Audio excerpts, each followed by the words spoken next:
Have you ever heard of the term phone phreaking? Well, this was a famous word back in the 1960s. Most of us were not even born in this era. Phone phreaking is whereby people would hack phones. But phone phreaking was not the first hacking technique. Let me take you back in the year 1878, where the story begins with a man called Alexander Graham Bell, who was a scientist, engineer, and inventor. Mr. Bell, through his first success of introducing the first practical phone, he started his company called Bell Telephone Company, which is now called AT&T for those who didn't know.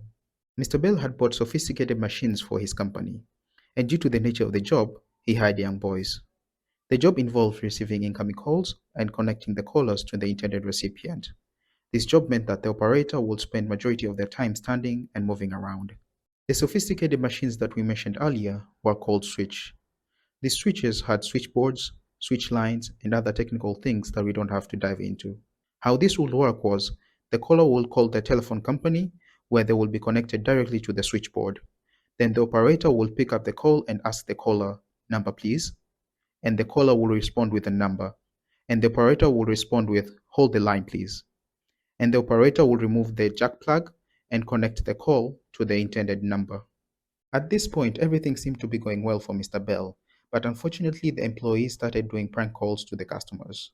And all this, according to reports, was due to boredom. They managed to do this by switching telephone lines, and this marked the first exploit of technical loopholes. After several years had passed, a new loophole was discovered by this man. His name is Joe Engresia, aka Joey Bubbles. That's what his family used to call him. He was the first phone phreaker. Joe was a blind man with autism who had discovered how to phone phreak at a very young age. This started out due to his interest of sound of the telephone network.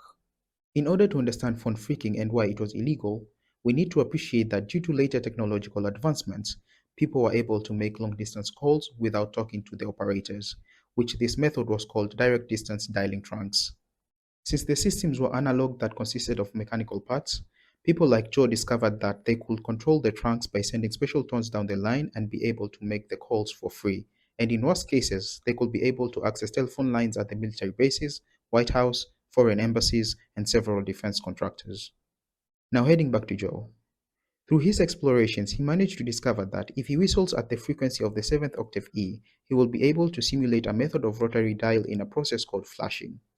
Joe also discovered that if he was in a call and whistled at the frequency of 2600 Hz, it will drop the call but still leave him in the long-distance call system. By knowing all this together, Joe was able to bypass the equipment that reported toll charges and make other calls for free. This went on for a pretty long time until in the year 1960, Joe met a man called John Draper, who was given the alias of Captain Crunch or Captain Crunch. Joe and John were both in the phone phreaking business, but John made a discovery that changed the whole game of phone phreaking. John was the one who discovered that through a whistle called the boson whistle, he could also phreak phones without the need of whistling. The reason for his nickname Cap'n Crunch was because the boson whistle was usually obtained from a cereal company called Cap'n Crunch. The whistle was offered to anyone as a present who purchased their cereal. Phone phreaking was an effective method for people to make free long-distance calls back in the days. Although not harmful, but it cost companies a lot of money due to this type of technology loophole exploitation. Thank you very much for listening to this episode. My name is Karim Chata, and see you on the next one.